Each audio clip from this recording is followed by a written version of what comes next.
What's going on, ladies and gentlemen? Welcome back. This is going to be game number 2 here between NeV and LucifroN. This time we're on Xel'Naga Caverns in the upper right-hand spawn location. We've got LucifroN as our green Terran player, and then down over here in the lower left-hand position, NeV as the pink Protoss player.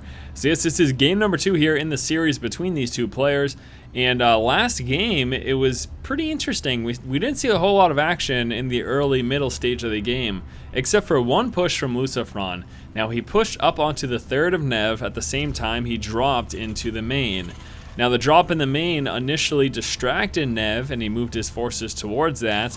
And then as soon as that happened, we saw LucifroN stim up and actually very quickly snipe down the third base of NeV. Now, NeV did respond with his forces. Unfortunately, he went there a little too late, and that allowed LucifroN the amount of time that he needed, which is not very much. It does not take very long for stimmed up Marines and Marauders to tear through an expansion. And you saw how quickly that was. And then LucifroN just pushes back and takes his advantage to the bank. After that, I mean, that alone set him ahead. It set LucifroN ahead because he had that stronger income. He had 3 bases mining, and NeV only had 2 bases mining. And that gave him just enough extra forces so that when that first large engagement came in the center of the map, LucifroN was able to overwhelm NeV. NeV just did not have the army size necessary. And that was it. I mean, that's basically the game in a nutshell. Also, of course, we saw some very nice EMPs from LucifroN, so we're not going to discredit him for that. And again, unfortunately, NeV didn't do much to respond. He wasn't able to do much economic damage at all that game, and just fell too far behind. So as you can see right now, NeV is scouting out his opponent, LucifroN. LucifroN still without a refinery, again, going to indicate a 1-Rax into expand build. That is what we are going to expect from him in this game. First Marine making its way on through. And then we'll be seeing that expansion come up in the not too distant future. In fact, already pulling down with this SCV. We'll be grabbing up some minerals. Oh no, actually first just checking back here. He wants to see, hey, is there any funny pylon stuff going on back here? And trying to bypass that probe, and he manages to do so. The probe doesn't catch where that SCV is going, and that SCV will be moving towards NeV's base to try to get some scouting information. Now, we do have already 1 Zealot in play. Here comes a second Zealot, still just on 1 gas. NeV has yet to get a second Vespene geyser going. SCV scout now making it into the main of NeV, and he should be scouting out the fact that there is still only 1 gas, and this is probably going... The assumption here is that there will be an expansion unless he decides to go for a 4-gate, which, and you know, 4-gate 1 gas is a build. You don't see it a lot, but it does happen from time to time. And look at this harass now, dropping the refinery. Protoss, they are so gas dependent that unless NeV had planned an expansion, that this is probably going to mess up what he had going on. And just look at that SCV micro action, making things very, very difficult. Whenever the probe engages, he pulls the SCV off of production and then puts him back on through. And there you go, SCV just barely makes it out with 5 health left. Stalker moving up here, and that's pretty interesting. It looks like actually, ooh, there was a Zealot up here. Sorry that I missed that engagement, guys. Zealot had made it up and done a bit of damage to those Marines, and now here comes a Stalker actually. I'll lay down some more damage to the Stalker. Got an extra range plus speed advantage over the Marine, and Marines have a very hard time against Stalkers up until that first bunker finishes. So NeV deciding to pull back though. Not going to bother attempting to kill off any of those. Still got this refinery up, and here is the expansion now from NeV.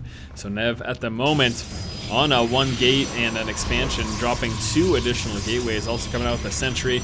We're trying to be killing off that refinery with that very first one, and the Stalker also heading back home. And here comes the SCV scout, still the bad boy at 5 HP. Is going to get some more scouting done. I mean, this is it now. This is a sacrificial mission. He knows he's not going to come back from this one. Just scouting out the expansion, and then he's going to try to pull his way back up into the main. Certainly possible. Or he's going to hide momentarily. There we go. Head back up into the main as he is losing his refinery. He's checking those additional buildings. He wants to see are there more gateways, what's going on. He made it just far enough to at least check that 1 gateway. Let's see if he saw that second one building as well. Looks like he just barely missed that one, but at the very least he saw a second gateway coming on through. Expansion now up and running for NeV. LucifroN still going to be a couple moments until he gets that going. He's got the orbital, but he of course still has to lift that off and land it, so it will be a little while longer. Beautiful pylon placement here for NeV too. This is going to let him see as soon as LucifroN starts mining. And look at this. Early game, couple of zealots and a small little push coming here from NeV as he is going to try to delay this expansion as long as possible. This is a very good tactic to force LucifroN inside of his base. Marines trying to threaten those zealots, but the Stalker and Sentry pulls forward and forces the Marines back. And now LucifroN is forced to stay on the one base, and this is frustrating. Here comes some cloaked Banshee action. We've got reactored Marines coming through here as well. And let's see what LucifroN decides to go with here from this factory. I'm expecting siege tanks, but crazier things have happened.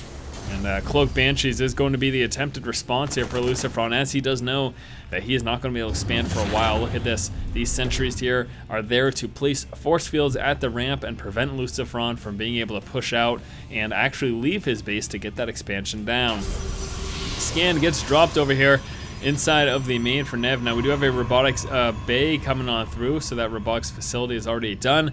I do need to see an observer though. That is going to be crucial, as he is about to deal with some cloaked banshees coming on through right now. Also siege tanks and siege tech will be coming through. One tank out already. Here comes that siege mode research. NeV delaying this expansion as long as possible. As soon as siege mode is up, he should be able to push that army back though. And again, here come those cloaked banshees, and actually just the one. There's a second. So there's a second coming on through. NeV is preparing to push out. Got an observer coming on through. He's gonna be a little late though, as the Banshee's already going to town with 3 kills. Number 4 coming up. He just keeps on going. That alone is enough to force NeV back with his forces. A couple stalkers coming in, and they'll be very close here. Will he make it away? He's got a speed advantage. And with that, he does. The observer a bit too slow to keep pace there with that Banshee. And as a result, the Stalker's unable to actually see it and not able to get that final killing blow. That's unfortunate. Banshee ends up getting 5 kills there for LucifroN. Again, giving him a nice economic comeback, as he has dealt with this harass of being contained to his base for quite a while. Now finally able to pull back, and it looks like that siege tech had also finished, so that's probably another part of the reason why NeV decided to pull back there. Not just the Banshee. I was like, there's no reason to pull all the way back just for Banshees. And the assumption is, of course, that siege mode had finished, and that's a big part of the reason as well.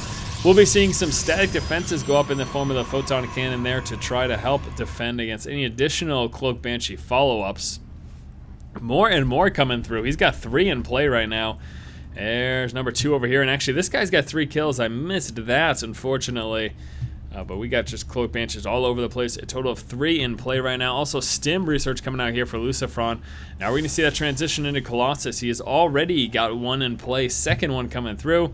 Also the level 1 weapons upgrade now finishing over there. And here comes the Cloaked Banshee. Now moving into the natural expansion to do some more damage. Not a lot of Cloak energy left though.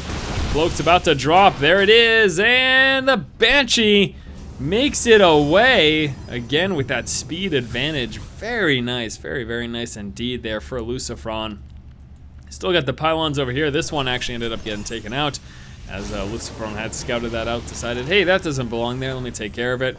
We're seeing Marine heavy with some Banshees as well as his tank play, and LucifroN should be making a transition at some point, I assume. He's got stim and combat shield coming through. I would like to see some more Marauders in the mix as well, because just Marines aren't going to be the greatest against this Colossus. But he also has those tanks and Banshees, so that is something to consider as well, as those are pretty solid.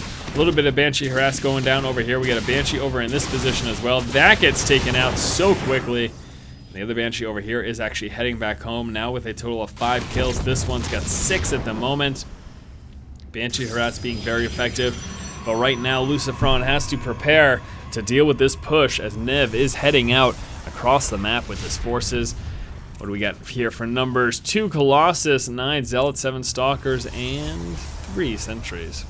That is the NeV force that he's moving out with right now. And I'm not sure where that Banshee is. There we go, Banshee is right over here. Stalker takes it out there, so finally the Banshee harass has been taken care of. And now just that one Banshee is still alive, and that is, what's somewhere over here? There it is. Just the one Banshee left right now, as we will be seeing LucifroN make a transition into a much more standardized build. going with the Marine Marauder. And interesting, you know, of course, we have these tanks here as well. That is to make up for the fact that he went Cloak Banshees early on, and he needs some deterrent here from the early game forces, or the early mid-game forces of NeV, rather than just trying to switch straight into that only bio army. Right now for upgrades, we are 1-1 at the moment here for NeV, and still hasn't started up those 2-2 upgrades yet. Charge research coming through there for his Zealots. And here comes an engagement. We do also have a couple of High Templar here in play. Moving forward, though, need to be careful for those tanks. One Colossus very close down. Second Colossus, some very nice force field action, though. Feedback's going down on the Medivacs Vikings, taking out those Colossus. And unfortunately, it doesn't look like NeV has enough at the moment to break this line. Force it back here. We'll be getting a couple more Charged Zealots in play. We still have those High Templar over here. No Storm research yet, though. So we're going to be forced to change into some Archons. There's a couple of tanks unsieged. Those should siege up. There we go, finally doing so. That one Archon is going to get taken out before he actually gets to do anything. See ya later. LucifroN, nice defense there. NeV ended up losing more than he did damage in that engagement. That is quite unfortunate indeed. Some more upgrades coming on through, level 2 armor specifically. And at the same time, it does look like we will be seeing LucifroN prepare to move up into a third base. He doesn't have that command center up yet, but I guess it looks like he just will be building that there at the high yield expansion. As of now, though, just a little remote mining going on. I still hasn't bothered to drop that. And there we go, actually, there was a command center. And that gets lifted off and dropped over here, and we should expect to see a planetary fortress out of that. At the same time, we will be seeing NeV come out with an expansion of his own. Some more Cloaked Banshee harasses. This one has gotten healed up. We're going to be seeing, again, that transition here from LucifroN as he works up into Marine, Marauder, Tank, and Viking. Also, here comes some Ghost action. Very Vespene heavy if he tries to go Tank, Ghost, and Viking. He's going to have a hard time supporting that. Definitely going to need this high yield to get up those both refineries. There you go. That's just a bit too much. That's a little bit too techy of an army there for a Terran player. A lot of times the only Vespene heavy unit that you'll see in TVP from Terran is going to be that Ghost and the Medivac. I guess you can include the Viking as well. But the bulk of the army, usually being Marines and Marauders, means you're pretty much a mineral heavy composition. But again, going with tanks, Vikings, and trying to throw some Ghost into the mix as well makes this a very Vespene heavy army and necessitates these extra refineries. Army now mobilizing here for NeV as he works his way to the center of the map. There is that third base coming on through again at the high yield expansion. And NeV is getting prepared to engage. Going to be spreading out his forces and trying to avoid some of that splash damage from the tanks. Charged Zealots swooping on up.